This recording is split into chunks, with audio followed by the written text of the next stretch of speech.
What's up?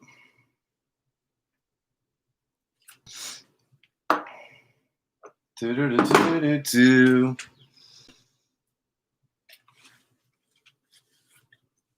I have no idea. I don't know. Is the audio good? The eternal question. You cannot buy a good lav mic for less than $350. But I have no idea. Audio sounds fine so far.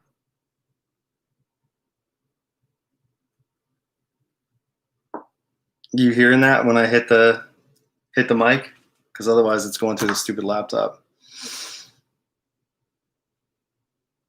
Yeah, whatever. So yeah, this is not like gonna go like 2 hours. That's pointless, right? I mean, we're talking about pop punk, but I think the reason I wanted to talk about it is that people, there's a really bad distortion in terms of time frame, in terms of what was happening, when it was happening, and why.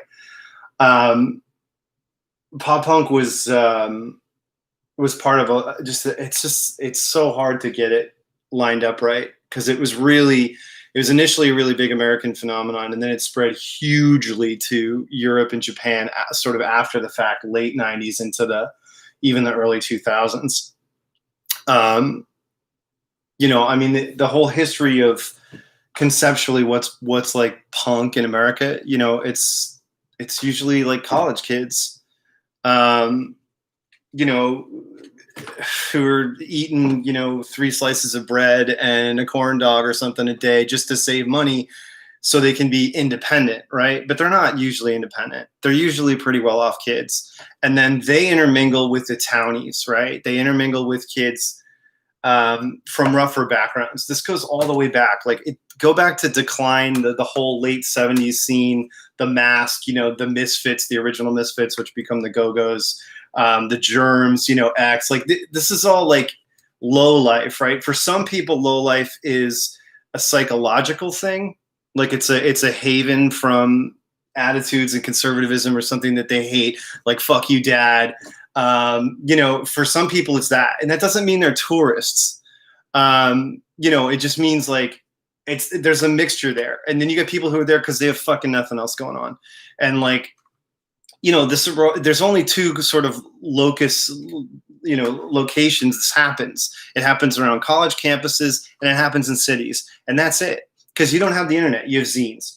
And you don't even have zines really early on. There's very few, late 70s, early 80s. And so, this whole thing of, God, there's so much crap I pulled. I could have spent my whole day on this. This whole thing of like pop punk, right? So what is pop punk? How does this idea come about? How does the Dead Milkmen come about? How do we go from the Replacements and, this sort of like, I don't want to say shit kicker, but like very rock and roll, angry rock and roll, right? That's the earliest sort of impulse, right? And this guy. I mean, the first album is super funny. I talked about how I couldn't believe I didn't talk about Sorry Mom more extensively, but like Stink, Kids Don't Follow, fuck school, fuck my school. I Need a Goddamn Job, White and Lazy, Dope Smoking Moron. I mean, Jesus, this is like all of it right here, right? But it's pretty aggressive. And again, it's like blues scales, it's rock and roll. And then on the other side of that, at this time, you have like the Misfits and the Cramps, right? And the Cramps are fucking huge. They're on IRS. The Cramps opened for the Police, like on, I think, not Ghost in the Machine. I think it was Zenyatta Mandata, because they're on the same label, because Miles Copeland managed both of them. Lux and Tyr, like this dude, we watched Erga Music War in the cred and like in the chord, and like the dude is just so good looking and fucking crazy, and it's awesome. Like Cramp shows must have been hilarious, but like it's shock value. It's gimmickry sort of. And then the Misfits, right? And this is the OG Caroline box set, the Misfits box, the coffin box. This was the first time Static Age was ever released as an object. And to think about how much money record companies had back then in the 90s, the fucking inlay, the tray snap is an M. Like the lighting is tough because it's black, but that central snap in the tray, this custom made like tray, is an M for Misfits. Like ridiculous. This is not a band that sold a ton of records ever, but one of the reasons this box set even came about was, and it's like 4 discs and it annotates. There's no like liner notes. It's just printed in foil, stamped on the actual CD. It's pretty rad. It's always been one of my favorites because it's chronological, which I love. And Collection 1 and 2 are on their own CD, and then Legacy and Evil Live and Earth AD are on the last one. But the whole reason this came out really and got funded was that Danzig had this huge fucking hit out of nowhere and during grunge with Can't Speak. And so they were like, well, this guy's doing good. And it was the reissue craze, the late 90s. I talked about this, the mid and late 90s, like reissues went nuts. So that's like early, think early on, right? That's like costume punk. That's like crazy shit, right? And when does this start to become like a network, let's say? Out west, Gilman Street starts to come together. You have all these bands in the mid and late 80s, and there's outliers all over the place, right? Like, or forget, I should also mention Angry Samoans. Like the Angry Samoans, Not of This Earth. Oh my fucking God. Like, and this is the thing, like you couldn't even release a record like this today. Jerry Curlin, the Ballad of Jerry Curlin, sucks shit, eats puke, is an asshole, queer. I mean, like, it's just total offensive, snot-nosed, fuck the world punk. But the funniest thing is these guys were like 30, and the 2 of them, Metal Mike was a fucking music critic, of course. And one of the guys is like a math professor, right? But this is like, think about when the Police I mentioned first started. They're doing like Dead End Job, Fallout, trying to do fake punk shit to get on the punk bandwagon. And they're like 30. Andy Summers was 42 when they did Synchronicity, I think. Yeah. So, like Gas Chamber, the Todd Killings, but like Not of This Earth, the album Back from Samoa with the, like, it has like a 50s monster movie thing on the cover. Back from Samoa is like the classic. I have it on vinyl downstairs. I didn't pull it. I could have spent my whole fucking day pulling shit for this, and I just had to stop and do it because the kids are at the beach, but they're going to be home soon. So like Angry Samoans, this and Misfits and Cramps and all this like shock punk stuff, and then Dead Milkmen a little later in Philly. That's one thing, right? But then by the time you get to the mid 80s, it starts to become a different thing, right? Like the Germs had put out this idea of like hardcore punk and the way they played, Lexicon Devil and, so many fucking classics on GI, right? But then, regional shit starts to happen. Naked Ray Gun comes out, right? And Naked Ray Gun is like heavy but serious. And then, this all gets cross-pollinated with skate culture in the mid-80s. And you have Agent Orange, right? Living in Darkness is super early, super West Coast, like Pride of the West Coast, Too Young to Die, Cry for Help in a World Gone Mad. It's like the greatest lyric. I honestly think it's one of the best lyrics ever written. It's just so, I love it. I wish there was a way for me to, I can only mute it. I just can't verify once I'm streaming whether the right mic is on this. I'm sorry if so much OCD about this, but it's such a fucking saga with this whole deal. Anyway, I can't help myself but feeling sorry. I know I gave up everything I had. And literally, it should just be a big T-shirt. It's not a movement. It's just another fad, like a cry for help in a world gone mad. I mean, that's the ultimate like nihilism, right? And like you say, nihilism is a luxury of the privileged class, probably. But anyway, so so think about that's like skate culture, skate pop. Naked Ray Gun. It's like skate, like the whole big early vert, like pinup skaters, right? It's like, Gator Rogowski, fucking all those dudes, right? And the fucking legend. Jesus Christ, there's so much information. The fucking Jesus Christ, man. This is so annoying. I mean, yeah, Hosoi, Tony Hawk, blah, blah, blah. But Dwayne Peters, Jesus, thank you. Because he ends up becoming like the archetypal gutter punk right around this time and starting his own band and US Bombs. And like, so, there's so much fucking like image and lineage, right? So that's like when you think about him in the mid 90s and gutter punk blowing up, which eventually does get this bullshit third Decline of Western Civilization movie, which is unwatchable, and is again sort of close to like youth poverty porn. But anyway, that's the whole Clash thread, right? That's Rancid, that's Roots Radical, that's even Op Ivy in a way, like anything that's touching back to Two-Tone Ska. That's like a whole other line. And that's the stuff I hated. I fucking hated Rancid. I hated all that fucking Mohican bullshit. I hated gutter punk because it was just like 3 out of the 10 people were fucking rich kids slowing it. But let's back up again because we're still in the 80s, right? So you get the Dicks, right? You got like the Minutemen, fucking Halo Flies. I'm a bug. Like, you know, they coming out of the urinals. This is like they're kind of a urinals tribute band, but this is the bridge that gets you to the Jesus Lizard, where Goat blows up in '90. It's one of Albini's big records, besides the Surfer Rosa Pixies album that gets him noticed. But like, you know, the Minutemen is this whole other opportunity, this whole other option, right? You got the Meat Puppets, that's like acid psychobilly crazy shit that then becomes like stoner rock. But the Meatmen, that's another one. I just was talking about the Angry Samoans, fucking Tesco V, Touch and Go. I have the whole anthology of the whole Touch and Go zine upstairs. I should have fucking brought that. I only brought like a couple of zines, but anyway, Tesco V and the Meatmen. Crippled children suck. You know, little baby boy with an arm sticking out of his ass. Like, have you seen your tennis instructor? I bet he's got a crank as long as my arm. The most offensive fucking 12-year-old skate rat dipshit fucking duh punk like ever. That stuff's fucking hilarious to me. I love that shit. It's so funny. And like, people need a fucking sense of humor about this shit. Like, cause it would never fucking hit today and it's lame. So, you know, the Minutemen is like art's like seriously a fucking thing. They call it spiel. That's their whole thing. Like tour spiel, there's more spiel, blah, blah, blah.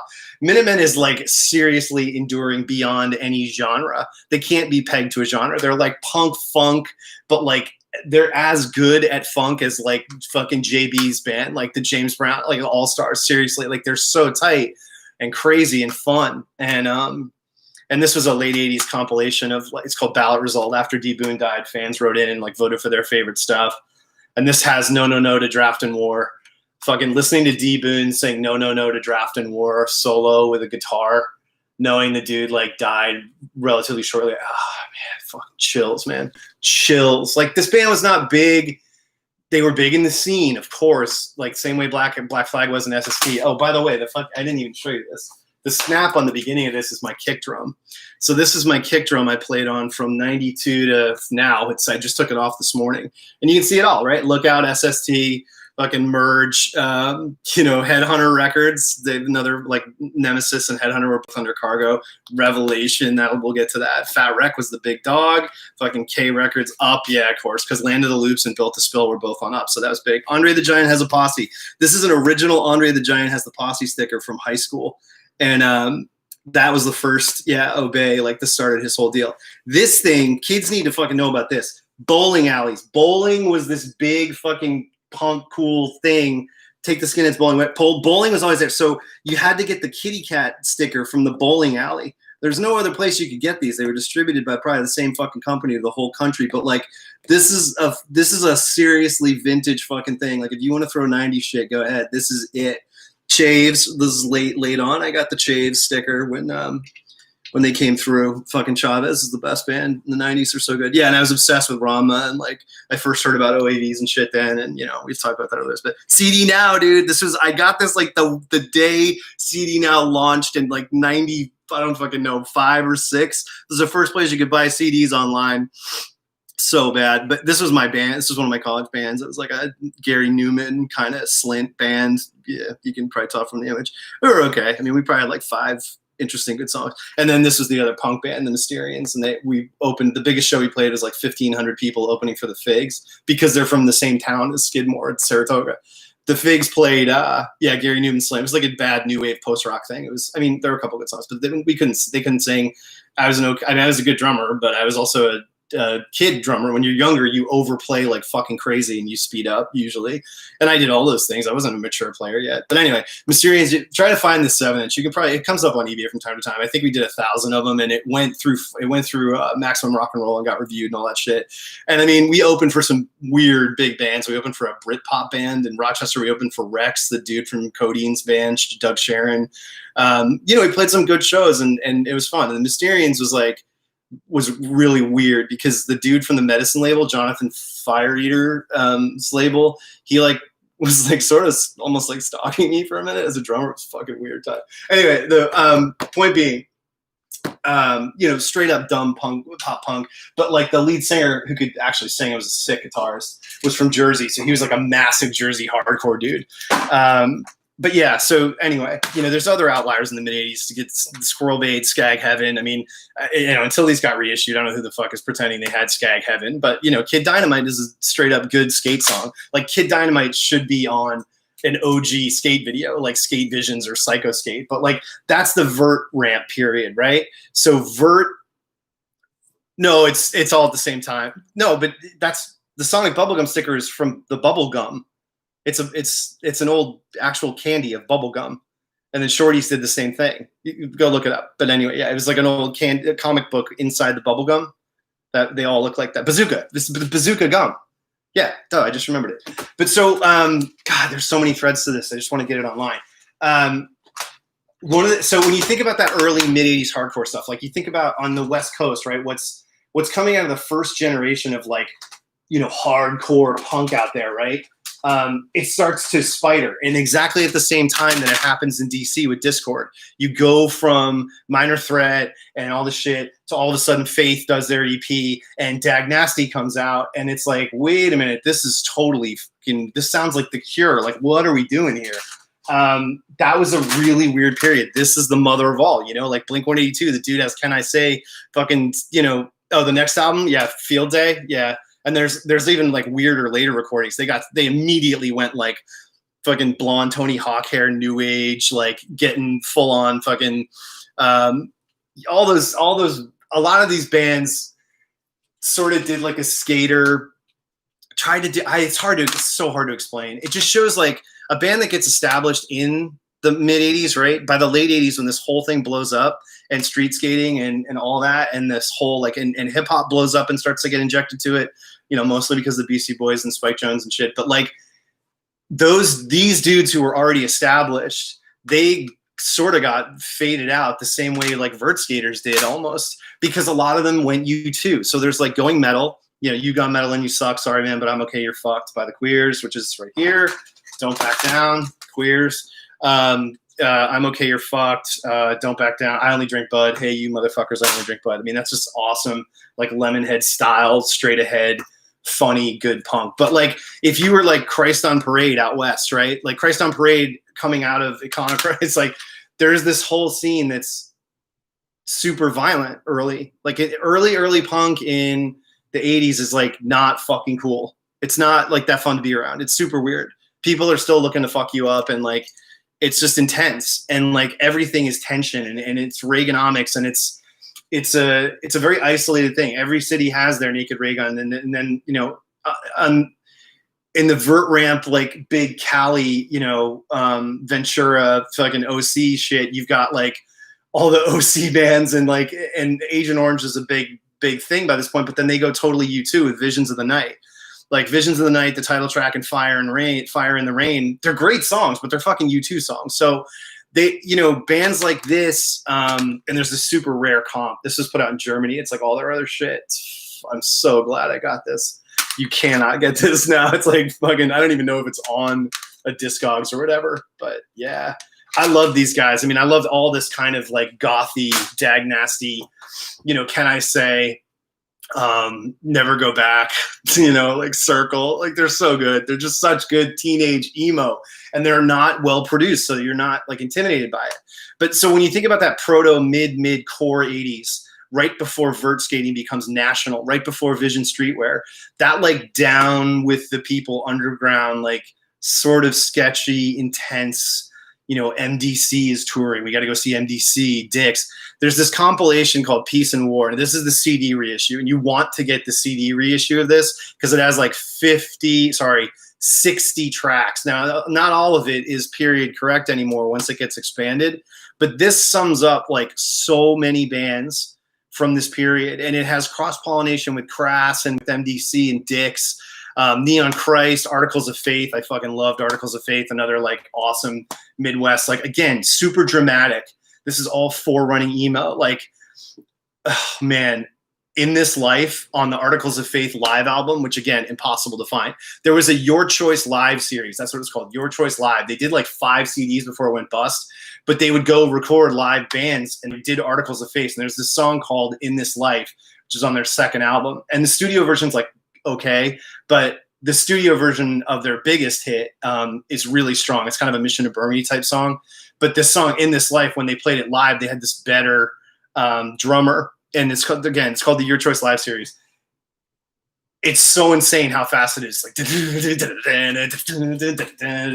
fucking band just destroyed. They were so good. And so all of that mid 80s core stuff, like that in between before the U2ification of punk and after hardcore, but like, you know, there's a lot of scene police shit. And so like the Dead Milkmen happens and it's huge and it goes across college, and it's like the whole scene, everything is just getting like way too serious, right? That's the tension that really drove a lot of what changed. And it did change dramatically. But there, you know, like you don't want to get fucking beat up at a show, right? And the Lemonheads in Boston, you know, start out and it's super funny. It's like, hate your friends, glad I know what you're thinking, Rat Velvet, like, you know, joke songs, sad girl, and, you know, the lead singer is a male model, it's Evan Dando.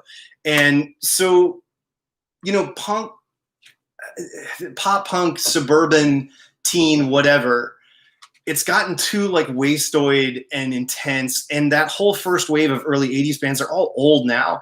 So this next generation, you know, like this next generation of like bands comes up, and they all kind of different, because like at this point 1990 fucking Youth of Today breaks up, like this whole period, Government Issue, all like the super hardcore fucking, you know, straight edge shit, like mid 80s, that's all ending, and it's ending at the same time that, like, as I said, you had the U2 kind of fake punk bands, and they were attached to the Skate Vision, Psycho Skate, like big, you know, Vision comes in and buys Gator Rogowski and starts mass producing clothes, and like Vision streetwear in 87 or 88, fucking within 6 months, the whole country is wearing this shit.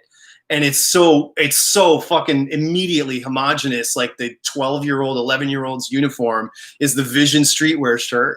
And all these people who were building this underground thing are like, what the fuck? We just got blown up. Watch the Gator Rogowski documentary by Helen Strickler, Stoked. It's amazing. I mentioned it in another video or stream recently because I rewatched it and I was like, they don't put the screws to this dude enough at all. Like they're letting him off the hook. He's a fucking murderer. He's still, his bail just got refused, or his parole or whatever. He got denied again because he's still so fucking delusional about what happened. He still says like, I'm sorry that I hurt this person. Dude, you fucking murdered a girl. You didn't hurt her. You fucking murdered her. He's still using evasive language. It's so fucking weird. Anyway, so because Gator and everything gets so out of control and they're so like, you know, blown up so huge, and all these guys who went along with it and did the Swatch Impact tour, they're sellouts and it all goes fucking crazy. Blind starts up, Foundation, like all these street skate companies start, and like this is, you know, fucking GNS does Rubbish Heap. There's Footage. Obviously, Video Days is huge. This is not the H Street video. This is not the new H Street video. And Bootleg, that was another H Street one, I think. All these skate videos are hugely important in getting this new music around. But it's also like skate culture is not – skate culture has usually the older guys are record collector types. And so they tend to have a little bit bigger ears, especially in the street skating videos. It's not all like pop punk or like, you know, thrash or whatever, because they realize like that's so played out. Like, oh yeah, let's be aggressive. We're so aggro, fucking, you know, and like, so there's even early on, like Chris, it's like his sequence in Whiskey, this is like 94 or something, is this? I can't remember. But his sequence is fucking Sweet Home Alabama, which is so fucking rad. Sean Kearns and Chris Markovich is the one who does yeah, exactly. Sun City Girl. Yeah, Sun City Girl. Like these guys had big ears, right? And like all these skate videos, like all these companies blew up and got super professional in the second generation immediately. Like Barbarians at the Gate, you know, that's, you know, Rocco, like early on, that shit is amazing because they're the ones who realized kids are more into the in-between shit than they are the skating, or equally into it. And that leads to, you know, what happens, which is fucking Toy Machine and Jump Off a Building, Welcome to Hell. Like this is half of what Jackass is. It's CKY and BAM. And eventually this whole world ends with the end. Like this to me is the end of traditional like street skating culture all throughout the 90s. This is the fucking exclamation point at the end of it. I don't go really any further than that. But there were a bunch of like New York, you know, Zero, Nothing, anti-heroes, fucktards. That video is fucking awesome, but fucked up too, because like that's a total, anti-heroes is like the ultimate fucking gutter punk skate brand. Fucktards, there's a dude with like, he's got a full fucking neck tattoo that says anticipation. So rad. Ed Templeton, oh, he's a fucking legend. Yeah, totally. Yeah, so there's skate culture, but like I had said, it started out with shit like Suburbia. I mean, this is the movie she makes after Decline, and it's got, circle jerks and fucking everybody in this. I haven't watched it in forever. No one can act in it, like Flea's in it famously. That's the whole like early rebel, kind of like performative, like, yeah, fuck you, white minority. And Black Flag is so weird in this way because of what's the 10.5, and they just go totally art wank, and it's weird in that way. But so at the same time that I was talking about this pop punk thing happening, when, the serious mid-tempos, bands like this that are so important or whatever, are just older and sort of removed in that way. Hardcore goes nuts. Even though Youth of Today is breaking up in 1990, there's a million other fucking bands that form. And this all gets, Revelation Records just crushed it with this comp. This happens way later. When did this come out? 99? But all the bands, like Super Touch was another, The Earth is Flat. Oh my God. Super Touch is 90. Quicksand is 90. Helmet's First is 90 on AMREP. But like the Super Touch at points sounds like fucking Jane's Addiction. Like, it's so, do I ever get mad at myself for buying media? No, thank God I did.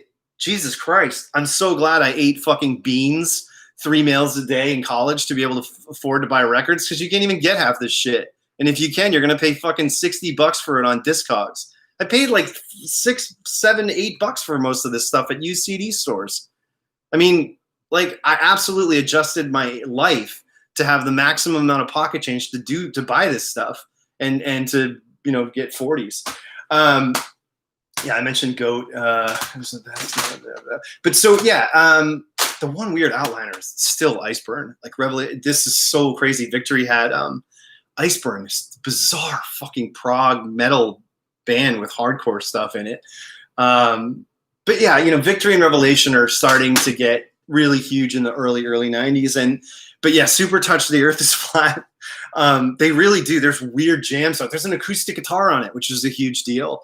And there's so many other bands. Burn, Bold, fucking like Judge is the big, like, these bands are, my point is, like, a lot of these bands, well, Burn's just pretty great. Bold too, they're pretty straight ahead. But a lot of these bands are like, it's what happens in any genre, right? The next generation tries way too fucking hard to impress the older generation and to be more hardcore and to be more intense and to be more straight edge.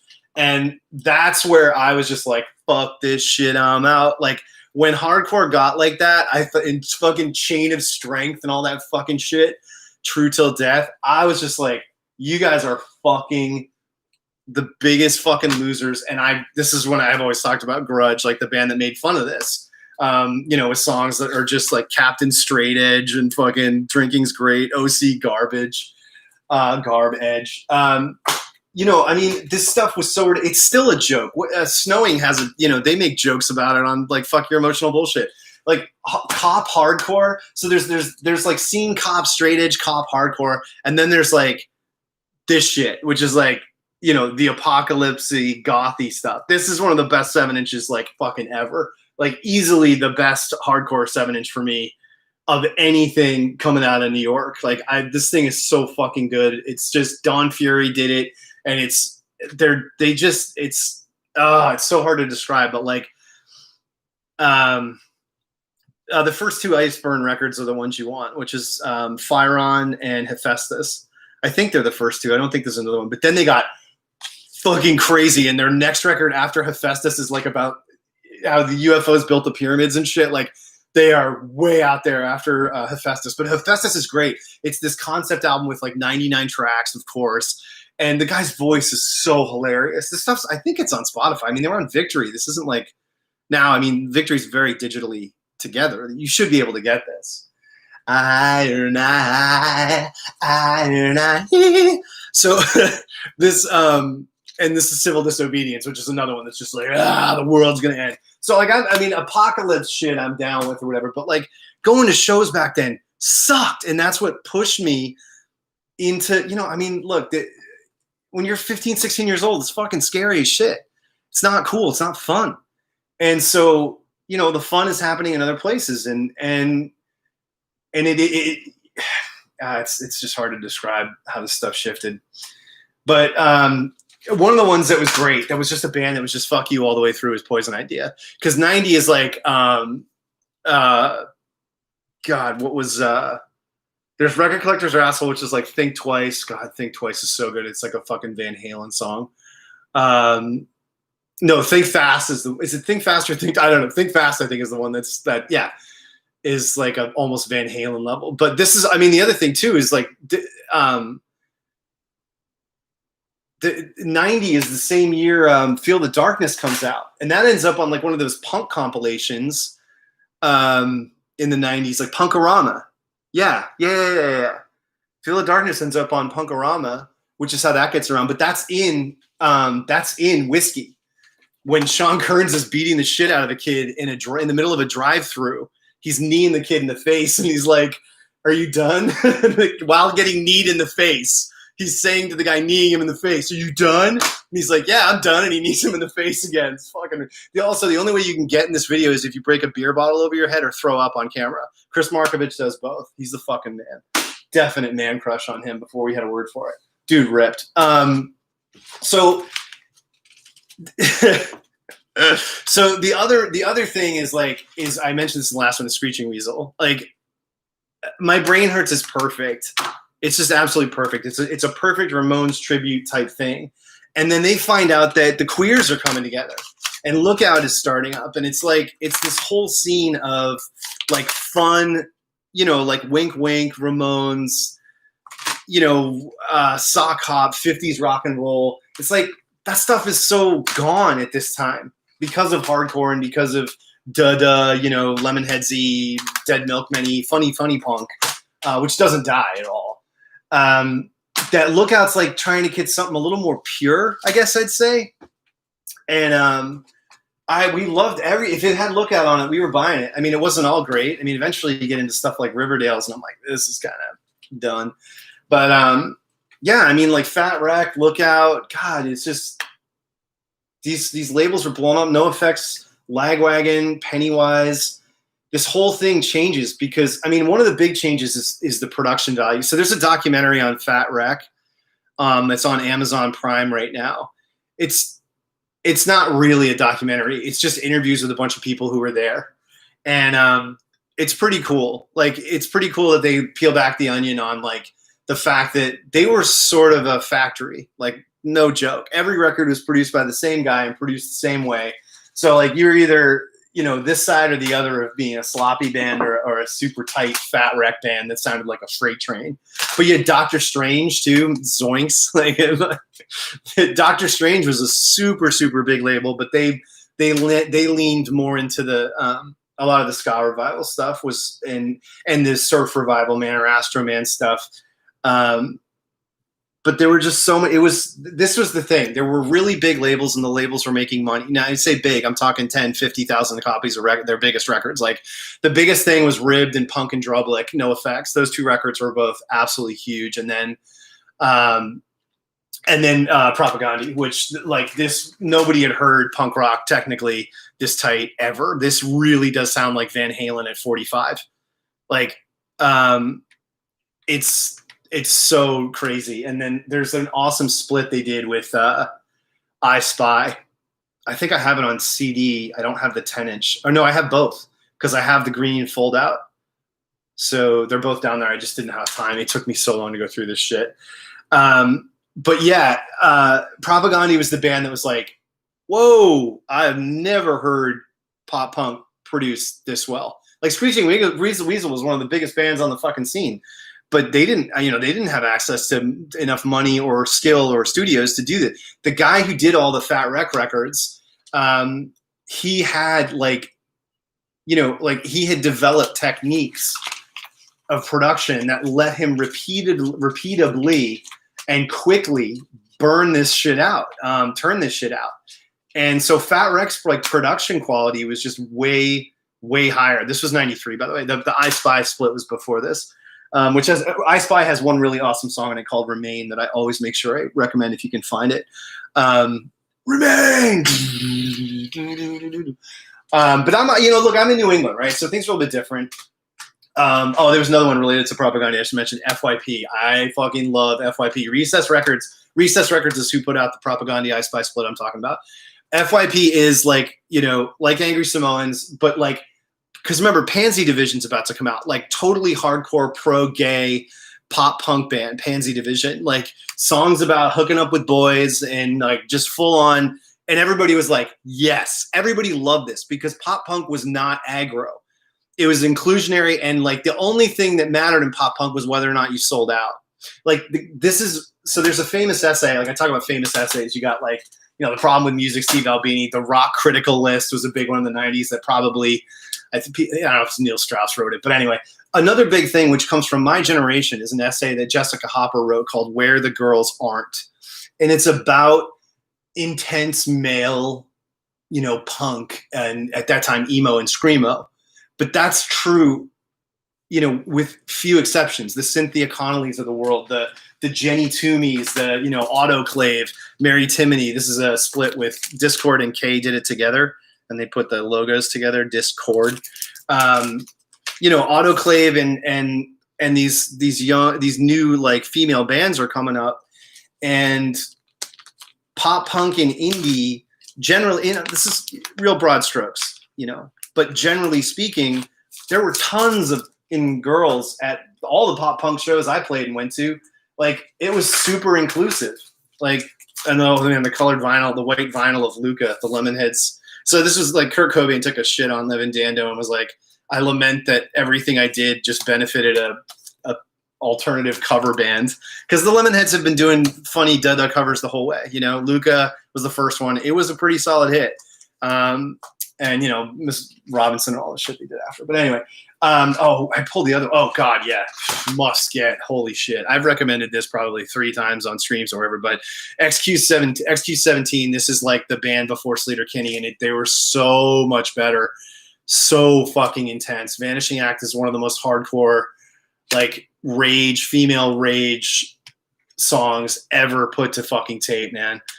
Baby's Going on Underground. Oh, yeah, Helium was okay. I mean, the first one, Triple X's Pirate Prude, is good. By the time they got to Dirt of Luck, it was just like, one, that album is way too fucking long. And then she's doing, I said this in another video, I don't need to repeat myself. I just felt like she was kind of a little bit doing sex symbol-y stuff that I thought was really lame. But like a fringe band out here you'd never probably heard of is Sinkhole. So Sinkhole was on Ringing Ear Records. They were going to put out my friend's band's album, and then they went under. But Ringing Ear was doing really well out here early in the 90s and mid-90s. Ash Bowie was in Helium, yeah. So was the producer, Brian, what the hell is his name? The guy from Fort Apache with the red hair. He was the bassist on that. Nobody knew that. He was so cool to me when I worked at Fort Apache. I told you in another stream, he dubbed me the Breeders Pod demos right off the DAT that Tanya Donnelly and Kim Deal did. But anyway, Sinkhole was an awesome band. They had this kid, Chris, what the hell was his last name? Oh God, I can't remember, but he was a really fucking good drummer, and he had the raddest kit. It was painted in house paint, like shitty house paint, green. Fucking trash kit. The sounds he could get out of it, Brian Dunn, yeah, he was a really cool guy. I mean, in a sea of uncool people where I was at that time. But oh my God, fucking Sinkhole were so fun. And again, this is a pop punk band when because Chris forms another band after this that does much better called Doc Hopper. Doc Hopper like got on national comps and were kind of gonna like if they had held on, Doc Hopper could have opened for Blink-182. They were right in there, right in that wheelhouse. Not of sounding like Blink-182, but of being like a super, you know, upbeat, tight, you know, just good pop punk, upbeat pop rock band. But it didn't happen for them. And I said earlier how this blows up. Like, oh God, I forgot about Strung Out. Oh my God, talking about good drummers. Holy shit, you got to get this. You can't stream it. Something's fucked up with the streaming on this album. It's on Spotify, but it's not the same mastering or mix at all as the released album. Suburban Teenage Wasteland Blues. This fucking record absolutely fucks. This dude, oh, it's so sad. Like the guy, I think it was the bassist, became like a junkie and died. It's so tragic. But like Monster, Firecracker, like this is like, you've never heard drums this complicated in pop punk. Like the dude from Propagandhi can barely keep up half the time. This guy absolutely fucking slays nonstop. It's just fills you're like, what? He's got double kick skill. He's doing like triplet tom, double kicks, taps, like, oh, so good. And the production it's Fat Wreck. Again, it's the Fat Wreck shop. It's like their fucking, wrecking crew. It's kind of funny that Wreck, whatever, is in the name, Fat Wreck Chords, because he really was able to just churn this shit out. But like at the same time this is happening, obviously grunge is everywhere. Sunny Day is about to come out. Emo is everywhere. There's so much and like this is the peak of the boom in indie. Like this is 92. Superchunk comes out with On the Mouth, which is one of the best indie pop records ever. Like unbelievably fucking perfect, cover to cover, this record. Like Tossing Seeds, the compilation, is also one of those ones where like it got handed to you when you got to college. Everybody had that record. And for some reason, everybody had No Pocky for Kitty, which I don't like. Is that what the fuck am I thinking? Is that the album? The blue one. The blue one that's super slow and boring and all the songs are too long. I don't know. It's the one before this. I didn't like it at all, but this record's so good. Holy shit. Trash Heap, fucking Flawless. It's No Pocky. Yeah, I hated that fucking record. It sounds like shit. They play like shit. Songs are too long. Yeah, well, we all know I can't stand that guy. But anyway, yeah, like I say, it's not just, grunge is not a thing that happens with Nirvana. Babes in Toyland's early shit, like, oh man, To Mother, Dust Cake Boy, fucking Laugh My Head Off. This compilation is so fucking good. Like, get this shit. I mean, Insipid Vinyl, Dystopia. It collects all their EPs and like, it's just Babes in Toyland were so rad and thrash and just real. And then, yeah, they got a huge deal. Like everybody gets a huge deal. And, but yeah, when I was saying it blows up and goes international, Husking Bee is like one of my favorites. This Japanese band that really took, this is the Doghouse reissue on red vinyl. It's not the original, but like, yeah, Husking Bee were so rad. This song, Sun Myself, Anchor, Screeching Weasel did an awesome, they used to cover Anchor live, the first song on Grip. These guys, I remember when my friend Benj got this, I was like, what the fuck? This is like 96, right before we graduated. But like, this band actually grew and did really fucking cool shit. There's an album after this that has like a weird kind of abstract painting cover, if I recall correctly. I didn't pull it. And it's got like Beatles fucking acoustic organs and stuff. Like, oh man, so good. Oh, and shit, I forgot about this. The duh funny thing. I forgot about Schlong, dude. Schlong was this band out west in Berkeley, and they did a 7-inch where they covered the entirety of Fleetwood Mac's Rumors in the space of one 7-inch. And like, it's so goddamn funny. It's streaming on YouTube. You can stream the whole thing. But Schlong is another one of those classic, just like whatever bands. There's like a live house show of them on YouTube somewhere. And it's so early 90s, like dudes in huge oversized white shirts and fucking painter pants. And like, just, they smell like absolute hot shit. But so yeah. Oh yeah, there was another, I did pull this, but I'm not, I was talking about Discord. This is how Discord was changing, like moving away from the goth and moving away from the emo and the dag nasty and all that is like, Ian, right? Nation. This was, and it's, unfortunately it's a promo copy, but I was working as a college music director. So I got sent promos of things a lot. And like sometimes because someone else serviced this record, I got to get an extra copy. Because obviously the first one goes to the station, but to like hook me up sometimes if I was really huge on a record, I would get sent like old stock that just didn't move or whatever. So I was doing that in like 94, and this record's like 92. And this company that was working like, well, I don't even know, it wouldn't have been Red Medicine maybe. I don't remember. But anyway, Fugazi was getting college radio servicing indirectly. And like, people don't know that, but it doesn't matter. It's not like they sold out. But anyway, yeah, they threw Ian's canceled. What are you talking about? Did fucking Ian Mackay say something online? Mackay, who gives a shit? Did he say something online? Seriously, he's canceled? I'm so happy I'm not on the internet anymore. It's such a fucking waste of time. Oh, it's just so silly. Refused to owe their entire career to Nation. Oh, Ian Svenonius is canceled. Yeah, I'm sure he is. he's not somebody that was going to survive online scrutiny. And I was talking about local stuff. This is hands down. Nothing in the world is even close. This is the worst album cover ever. Nothing is close, but it doesn't matter because, you know, no one will ever hear this record. This is a band from West Babylon, New York called Big Sniff. They had this really fucking good song, Devil on My Shoulder, and it's so cool how well produced it is, but you're never going to hear it unless I upload it. And it's not like the whole album is good or anything, but it was distributed by EFA, weirdly. And yeah, so we got it. He canceled himself. Whatever, dude. I don't care what Ian Svenonius is doing. So yeah, I mean, I guess there's a reason I'm wearing oh yeah, you might be right. The reason I'm wearing my Jawbreaker shirt, right, is that the biggest thing about pop punk was selling out. And there's two big things I want to talk about relative to selling out. So this is 1990. This is the reissue. I didn't fucking have this on vinyl originally. This is the big reissue they did, Blackball did in 2009 of Unfun. But this, my buddy, my college roommate had this. He was from New York. So Jawbreaker are a, you know, bi-coastal band, went from New York to the West Coast and Berkeley scene. And like,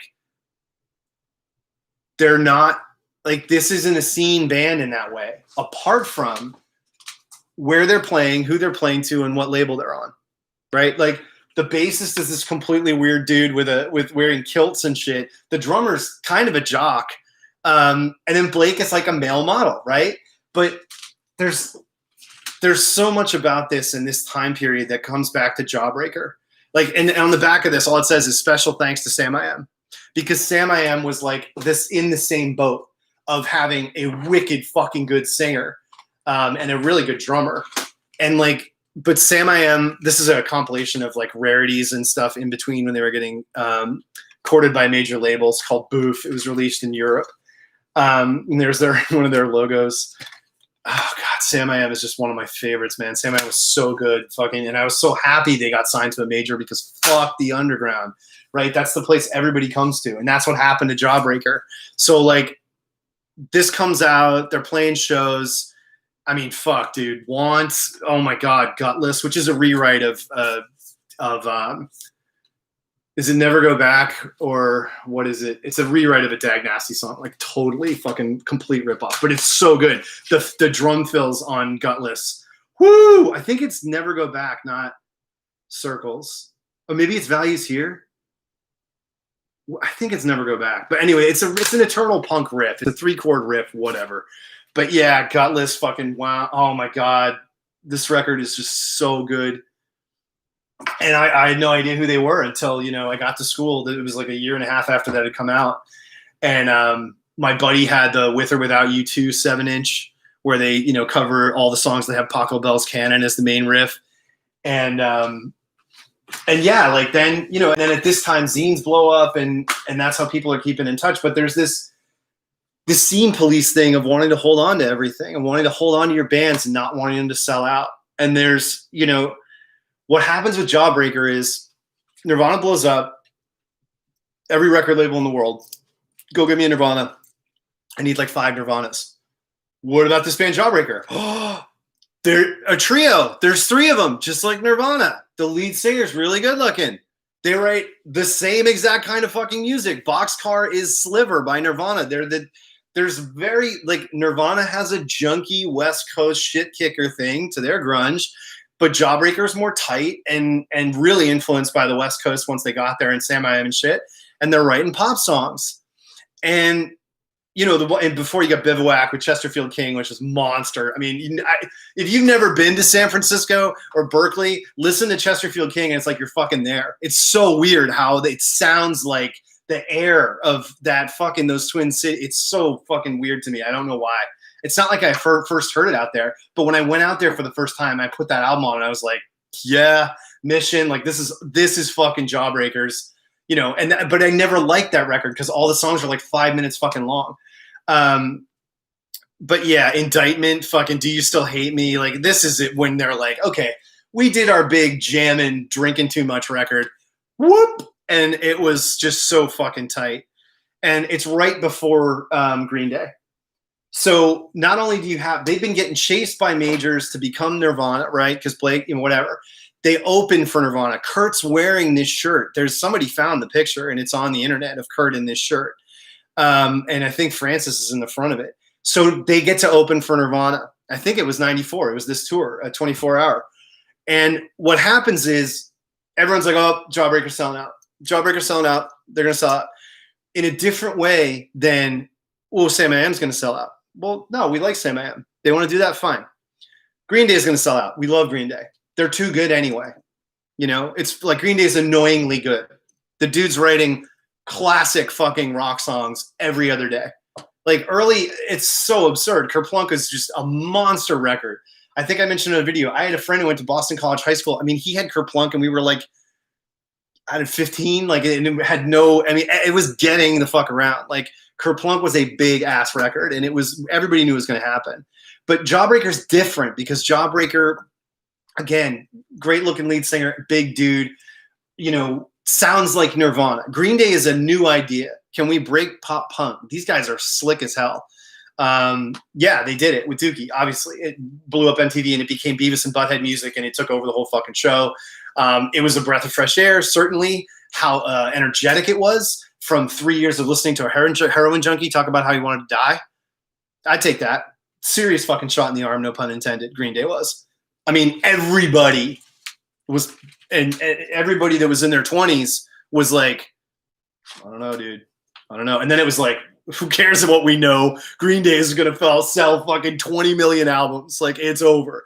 So Green Day took off and took flight, and they just dealt with it. And I mean, I remember their first MTV interviews when Billy Joe's like, what is alternative? I don't fucking know. Like, I just play music and people come see it and more people are come see it. Like, what the fuck? I don't give a shit. But he couldn't even go outside. He was wearing disguises and shit with his wife or girlfriend at the time. Like, it's just a weird time for them. But they happen in a very natural way, right? There's no real, like, if you were getting pissed about Green Day selling out, it was kind of like, dude, just let it go. We've had them for a while. They've been around for years giving us the real shit. And, they decided to go that way. And it was the right call for them because all the bands that kept their fucking head in the sand and were like, we're never selling out, or we're never selling out. Fuck the corporate machine, Noam Chomsky, Free Mumia, like a veil. Fuck off. Like, that whole Free Mumia shit was the most fucking virtue signaling, shallow, food not bombs, white college kid bullshit ever. Fucking couldn't believe how deeply that was penetrating into these scenes. I was like, you've got to be fucking kidding me, guys. Like, half of you don't even know who Bad Brains is. Get out. Like, it was ridiculous. But so that was like one way that shit went sideways and was annoying. And like Propagandhi started to suck because they thought they were literally going to undo industrialism in their fucking pop punk songs. Like, the guy basically had songs that were like, industrial agriculture is bad. Like, what the fuck are you doing? It was so lame. Even by Less Talk More Rock, the album after this, it was so fucking specific and stupid. Like, what the fuck? I can't skate to this shit. Anyway, so what happened to Jawbreaker is this. They go on tour with Nirvana, and like every other show since 93, nailing this Descartes to the wall. Yeah, exactly. They go on tour. I think it's off of Bivouac. It's not off 24. They're on tour. Nirvana's huge. They're going to open for Nirvana. Everybody's like, what's going on? Blake starts talking. Oh, also the other thing about Jawbreaker people need to understand. If you look at the songwriting credits for their records, it changes, I believe. I think one of the dudes loses songwriting credits. Yeah, because in the beginning it's just Jawbreaker, and then then you start seeing B. Schwarzenbach, and yep, that's it. All songs copyright 1994, Blake Schwarzenbach, BMI, which is fuck my band. So he's fucked his band by being the fucking classic lead singer, songwriter, asshole. Nobody knows this because kids don't fucking look at this. Like, it goes from being copyright Jawbreaker to being copyright Blake, which is I get all the fucking royalties for Boxcar. You don't get shit. Yeah, cool fucking move, right? So nobody knows that about him, though. He blows his own fucking shit up because he's on this tour doing this tour diary. And well, actually, before the tour diary, sorry, let me finish. Before the tour diary, every show he's playing, he's talking about how they're not selling out or how everyone thinks they're going to sell out. He's on stage. He's like, hey, guys, this is our new fucking, record with DGC. Haha.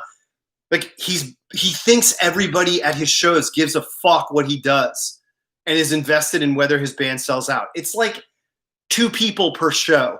2 kids with zines who are like, oh, my precious Blake, don't sell out. I want to interview you for my zine, my folded 8.5 by 11 zine with all my record reviews where I got my friend who's an arts major drawing all the pictures, and my friend Chris who is writing all the reviews, and I got all my fucking serious artwork. Blake I know I'm going to be able to get an interview with him because he's real and he's keeping it real and he's not going to sell out. Well, he's talking about it like everybody gives a shit, and it's really fucking grating. And then he goes on tour and he writes this tour diary about being on tour with Nirvana in their van, their cred van. I don't know if it was a Chevy or a Dodge. Usually people had Econolines or Rams 1500s, whatever. Anyway, they have their tour van, their baby, right? And then Nirvana has 5 giant fucking, luxury tour buses.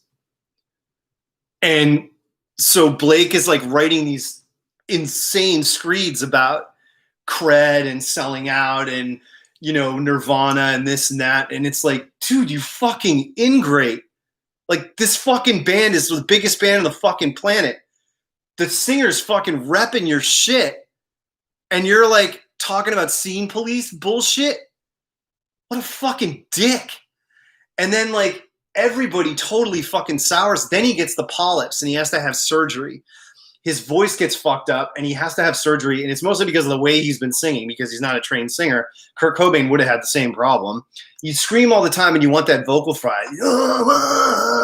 I'm a punk and I'm done. You do that for fucking 3 years, you're not going to have any vocal cords and you're going to have polyps all over them if you do. And you're going to require surgery.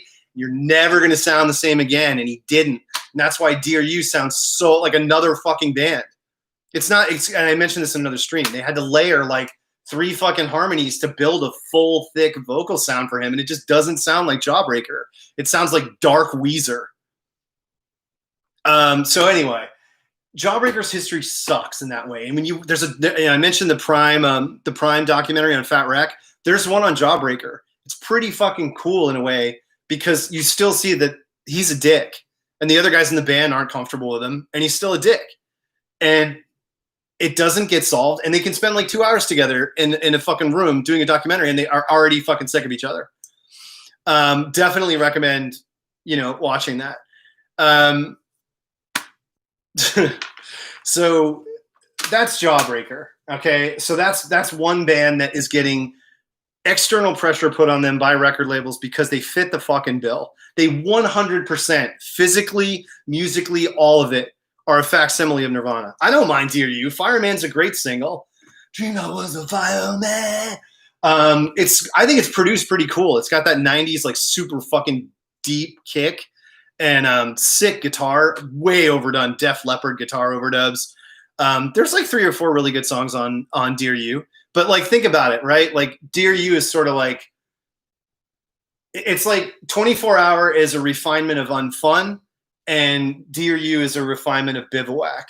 The songs are way too long. They're way too overwrought and self-serious. Accident Prone's good. But I think of them that way. I think of Unfun and 24 Hour. Boom, and then Bivouac and what becomes Dear You is like the sludgier sort of self-serious stuff.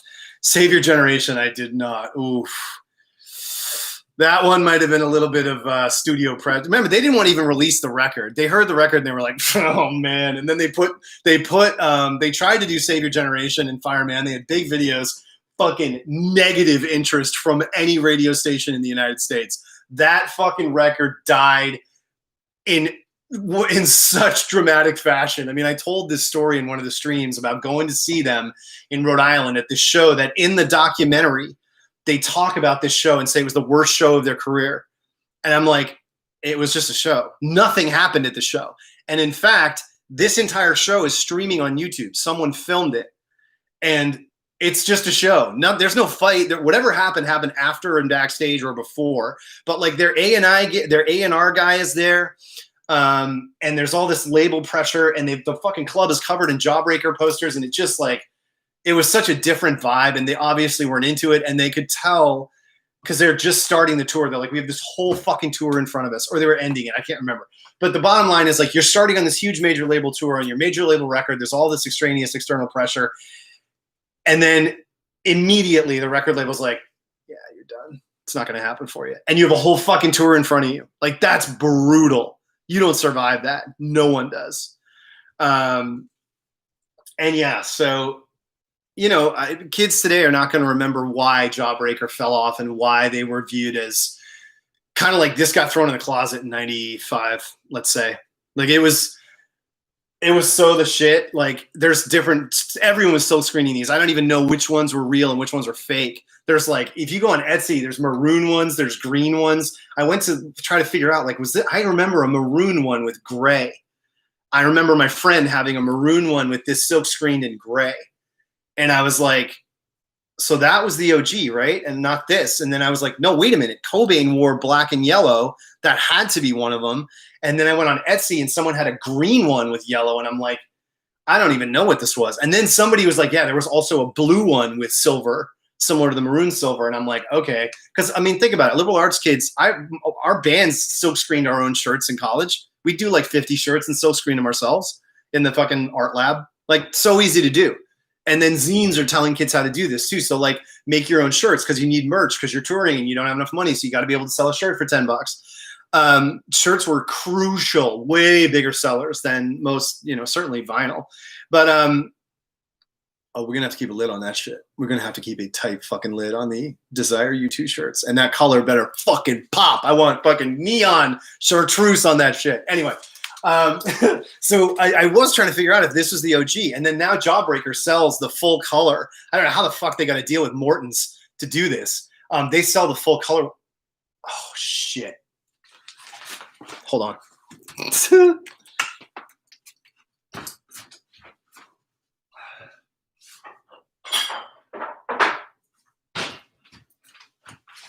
You can still go to Jawbreaker the band or whatever.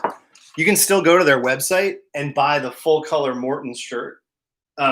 It's not cheap because why would it be? But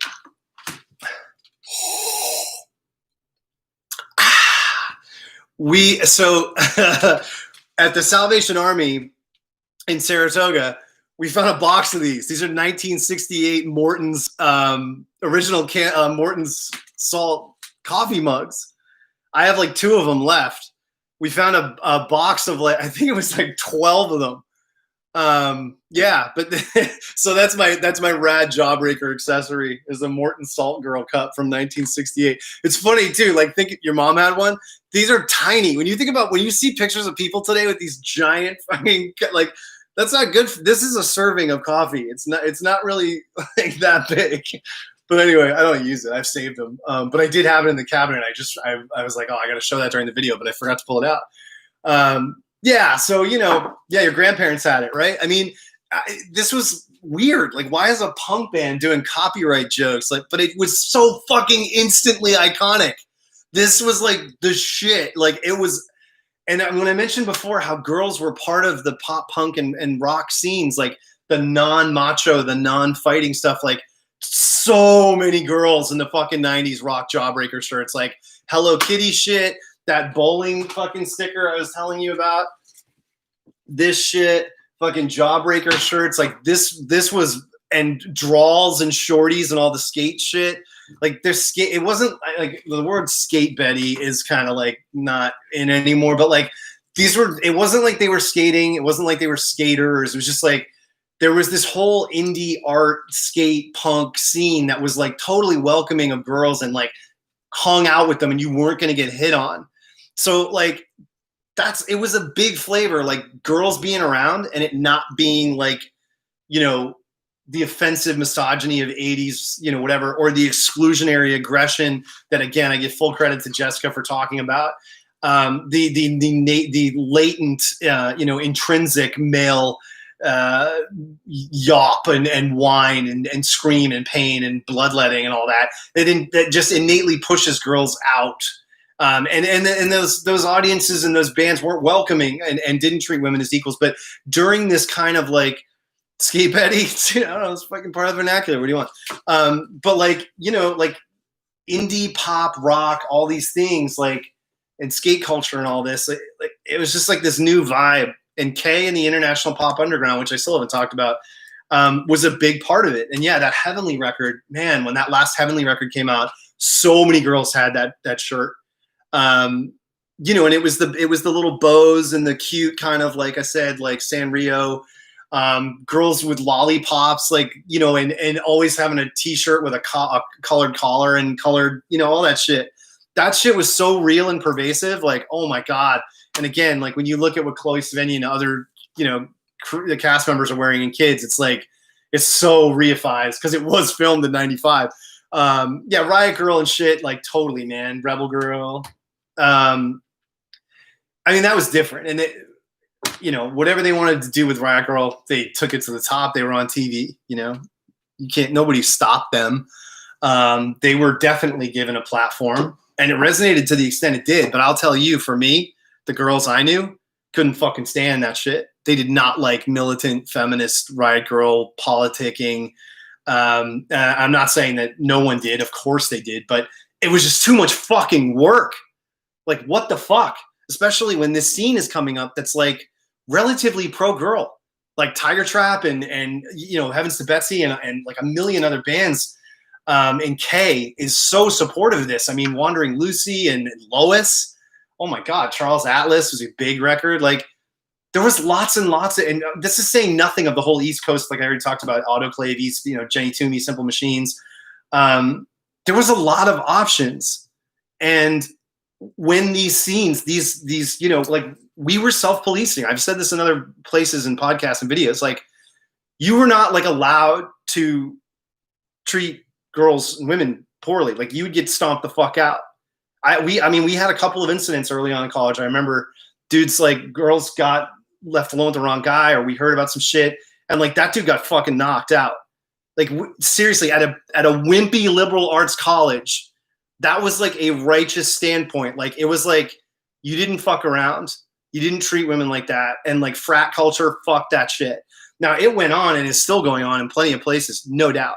I'm just saying, like, when you were part of this scene, this music scene, hand in hand with that was like a level of tolerance. Like I said, people that thought Pansy Division was fucking cool as shit. Not like it was a joke, but like, oh, rad, you know? Because there were gay kids, you know, around. There's homosexual dudes around me that are, you know, like, they don't have any option in this. And then all of a sudden Pansy Division comes along. I don't know. I'm rambling about this, but it's just, I think it's really important. I think things were better then. In the scenes I ran in, and I toured and saw other places too, and it was like, girls would be around, and, you know, you didn't like mac on girl, you didn't like hit on them, but you'd just be like, hey, what's going on? And it would be like this tentative kind of like, you know, Harriet the Spy, dorky kid getting to know each other. And then all of a sudden it's like you let your guard down.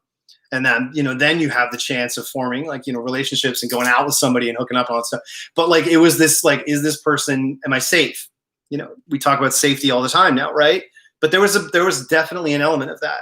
Like, you had to pass some tests, and you had to, like, you know, demonstrate that you were someone that could be trusted. Like, whether it was the way generationally they were raised, it was like, you can't, like, you got to have your guard up a little more, ladies. And they did. And then it was like, you need to respect that they're going to have their guard up more and start to realize, like, dude, this is not the way you do shit. I don't know. That was just my experience. Like, there was a big shift coming out of the 80s very openly in a lot of the different scenes and friend groups I ran with and stuff, where it was like, that was all being watched out for heavy. So finishing up, right? The other big sellout thing I want to talk about is fucking Face to Face. So Face to Face, again, like, when you think about Sam I Am and you think about Jawbreaker, amazing fucking singer. This dude is so fucking good. What happens is they are sort of one of the big initial Fat Wreck records with Don't Turn Away. And it's like I mean, for anybody in pop punk, this red or blue, if you have a really early copy, which this record is iconic. It's not even a good album cover, but it's like an iconic image, the first Face to Face record. And there's just tons of fucking ripping pop punk hits on it. A-OK, I Want, or no, A-OK's on this. I Want, Disconnected. Like this stuff was so good. Nothing New. Oh my God. And immediately everybody seized on it. And the weird thing about that, they sort of had a little bit of like diesel machismo. They were big dudes and they had their shirts off, and like these were guys that would have run with Amboy Dukes and been like West Coast style fucking tough guys or whatever, you know, tank tops, way more like, whoa, real men kind of feeling than a lot of these skinny little like nerdy bands. And they sold the fuck out. 100% sold the fuck out, or tried to. So they got offered. All right, here's what happened. Actually, go on Discogs, right? If you go on Discogs, there is a green vinyl version of this. This is called Over It. It's out of print. It's been deleted by the band. They're trying to pretend this never happened. Okay? This is on a label called Victory. Not that Victory. Victory. Huh, what's that? Victory is an old, unused sub-imprint of A&M that some A&R guy brought out of a fucking file cabinet and rehydrated and used to put out this completely overproduced, I fucking love it. This is the best face-to-face release apart from the self-title. And I don't think the self-title is on Spotify either. It's a picture of a dude looking in a mirror. It's just called Face to Face. It's 98, I think, that came out with the blue. Oh my God, the song Overcome. There's a song that calls back to the Smiths. There's a Light That Never Goes Out. They use the same prophet and play the same riff as There's a Light That Never Goes Out at the end of one of the songs on that self-titled 98 Face to Face record. The first song, Overcome, oh my God, I Let My Guard Down. Just fucking the drumming is such good emo punk. Like one of the best emo punk records ever. But in 94, after Don't Turn Away, which is 93, a big record for Fat Wreck, this A&R guy from A&M got him. And they were like, yep. And without consulting Fat Mike, I don't think, they let them remix 4 of the songs from Don't Turn Away and then recorded, I think, 3 others. So Don't Turn Away, Disconnected, I Want, Nothing New. I think all 4 of those are the actual tapes from Don't Turn Away, the album on Fat Wreck. But this is before they had that producer. When Propagandhi and all those later records sound so amazing and strung out, they didn't have him yet. Don't Turn Away sounds like fucking shit. It is the tiniest, thinnest, fucking most unlistenable pile of shit. But that's all you heard. And you were like, these songs are so fucking good. So you just turn it up as loud as you could and session to it. And like, that's a front to back fucking record. Don't Turn Away, Face to Face's debut. It's so good, so solid. So they sold out. A&M comes good and they're like, yeah, we want to do this. And then they either, I don't know how they fucking did this, if they totally fucked Mike. By the way, there are no copies of this that are not promos. It was never sold, as far as I know. But anyway, then they did an album with them called Big Choice, which is really fucking bad. And yet again, at the end of it, has Disconnected again. Another version of it that they recorded while they were doing the album Big Choice. Because Disconnected is their Just Like Heaven. Disconnected is their Waiting Room. Disconnected is their, Can I Say, Values Here. Whatever. This is like one of the biggest pop punk anthems ever. And this version of it is so fucking heavy and good and crushing. Like, you don't know what you were given. And of course it starts with like a big go. Like, it's so fucking good, dude. But they sold the fuck out. And the scene was like, fuck you with both barrels, kiss both sides of my ass face to face. You have revealed yourself to be West Coast fucking soulless douchebag fucking assholes. Go to the fucking Playboy Mansion. Go hang out on the fucking strip. You guys suck. Killed them. Fucking killed them.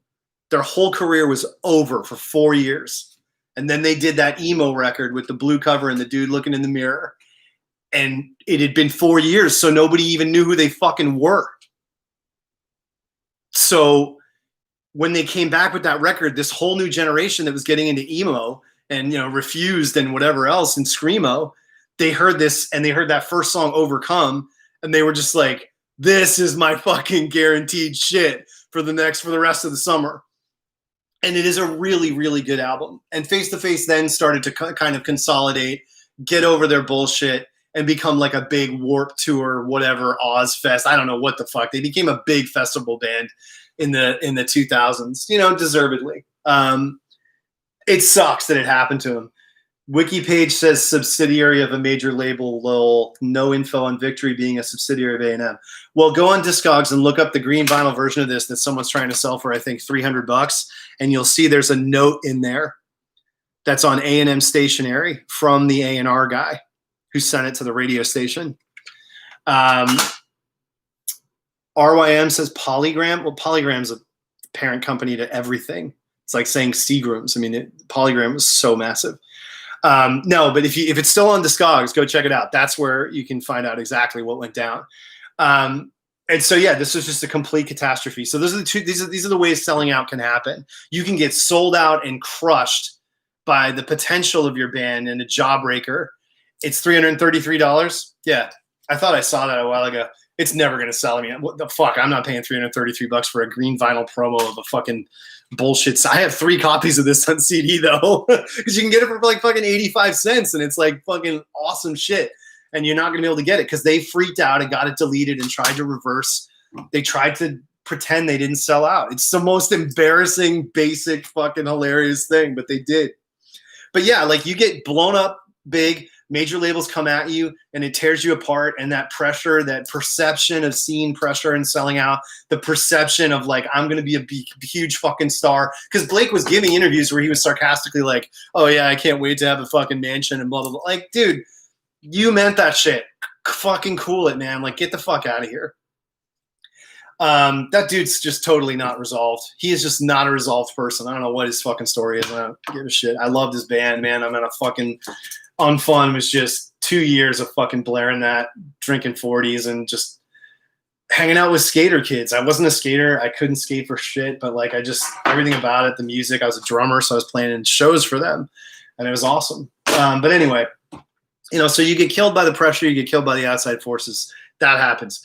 You take flight and you own it, and you don't fucking back down, and you don't try to pretend you didn't do it, which is Green Day. Green Day 100% was like, we're fucking doing this, and we're doing it for ourselves. We're doing it right. We're going to go this way as far as we need to. And, you know, I think after Dookie, there's nothing there for me. I love Dookie. It's fun as hell. We used to cover When I Come Around as a joke. But yeah, after that, man, when they tried to get all serious and they did that Weezer song, dun-dun, dun-dun, that fucking Weezer song sucks so bad. Ugh, yeah, I hated everything they did after that. And then it just got worse and worse and worse. And now they think they're a serious fucking political band. They think they're a serious force in American politics. They do fucking American Idiot. They're going to do a fucking Broadway show. Like, get the fuck out of here. My God, that dude is he's like literally worse than Robert Smith at this point. Brain stew. Ugh. Awful. And then the third thing is you actually do sell out, you know, and you're full of shit, and you're gonna have to break yourselves down and find a credible core of who you are again. And that's what Face to Face had to do, and they did it. And that emo 1998 record absolutely fucking crushes. It's so good. And people thought it was cheesy. People probably still think it's cheesy. I think it fucking stands up. I mean, certainly more than half the other bullshit in the late 90s that was going on, all these goddamn, you know, absolute fucking prima donna asshole lead singer fuckheads like The Explosion and all these fucking lame ass white belt douchebags with their fucking, you know, you wouldn't believe the bullshit that was going on. That shit was like worse than fucking hair metal. Have I seen Trey Cool's Botox face? Lol. All right, so the last thing I just say, like, I mean, there's no reason to keep going on and on. Lookout did do a comp. I told you in the last video. Sludgeworth, like a side project band from Screeching Weasel. Just, it's funny because there's the whole funk thing. There was like the dance, doom, doom, doom, doom, doom, doom. There were like dance funk stuff in there. Like Jawbreaker has one of those, totally. You could say I Want sort of has it. What's the one I'm thinking of? Oh my God. Oh fuck, who the fuck is that? But there was this like party upbeat, like dance part thing. Sludgeworth has like, it's a 50-50 band. Like half of it is straight on emo, mid-tempo pop punk, like You and I, and Another Day. Oh, so good. And Over and Over, it's going over and over again. But then they have these like kind of funk songs. Like what's the big one? Is it Only One? Nearest One to Stand Behind? Anyway, like 4 of the 2 Feet on the Ground is pretty good too. There's like 4 of the songs on this are like, you can just hear it's this other guy's idea and he wants to be like a fun, like Doctor Strange party band that has like plays with other genres. There's no ska shit, but there's definitely like funk, like Maelstrom in Boston. There's your classic funk metal punk core band, like that kind of shit. That was still like, it wasn't just metal that got funk stuff in it. There were like party, like Story of My Life, and like Millencolin was one of them too, weren't they? It's just this whole like Tony Hawk Pro Skater thing. It's all the bands that end up like Snuff and Suicide Machines. Well, no, they were more like a party screaming. Man, there's so many good. Oh man, what was that fucking song? Anyway, there's a Spotify playlist called Skate Another Session that I have. I made it a long fucking time ago. I was gonna do a pop punk skate video and I didn't do it, and I've never updated it. But go on Spotify if you want. Look for Shallow Rewards, Skate Another Session, and I mean it's got tons of the classics. Fucking Bouncing Souls is another one. East Coast, fuck you. East Coast, fuck you. Like, and their whole Guinness logo, like that whole getting a Guinness bar mat fucking stitched onto your bomber jacket, roots ska. I hated that shit. Like that and bowling shirts. Those 2 things were the lamest fucking moves in that time period. So yeah, I mean, you can see why I kind of lived and floated around in more in the indie sort of thing and stayed, you know, low, because it all became socialized and so identity driven, and it, you know, that's fine when it's at a certain point, and then it just becomes this, you know, I'm not saying like sellout, but like when things get distributed to the level of a Green Day, you know, it totally loses its meaning. What you were wearing used to signify that you participated in something that not that many people participated in, right? I've said this in a million videos. There were probably 100 and something thousand kids in the whole fucking country that gave a shit or knew about any of this. I mean, why do you think bands couldn't even sell 1,000 fucking copies of a 7-inch on tour? But you'd come home with 500 fucking records. Nobody went to these shows. It's such a small thing. It's just all hagiography.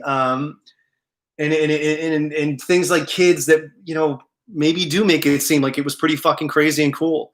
But there just really were not that many people doing it. And then once there were, like Green Day, like Blink-182, like American Pie, like this whole explosion of fun, you know, let's not be doing heroin anymore. Let's not do drugs. Like this whole vibe got to a younger group. I talked to Nick Sylvester about this a lot because he's just that much younger than me. And it's like, it was such a fresh, different, younger, less threatening vibe, and MTV embraced it. And it, you know, from 95 on, it started to get bigger and bigger and more different and more, you know, it's not just the suburbs. You're talking about that Midwest where, you know, when we talk on the charts, how different it was out there, you know, those kids are getting it. And that's cool. But then that's why you go down and you want to maintain your scene and your control, and you start doing, you know, post rock and fucking, you know, IDM, even the turn toward electronic music, you can say,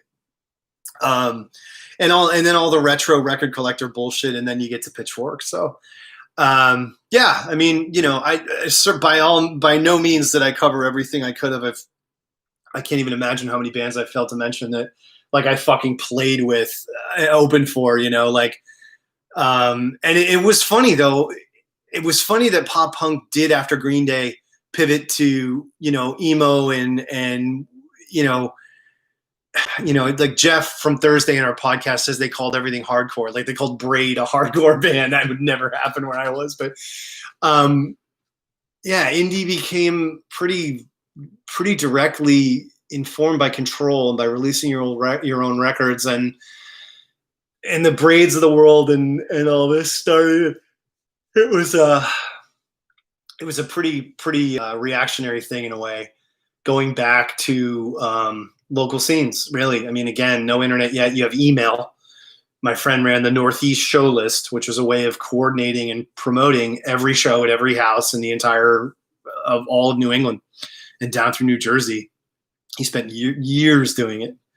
That was a big PANG thing. Well, it's weird. I don't know why pop punk bands and everything was called hardcore in New Jersey, because New Jersey had such a fucking strong hardcore scene in the early 90s. Like, god damn, man. Like, that wasn't pop punk or at all. It was fucking intense moshcore shit. But anyway, whatever. We should shut it down.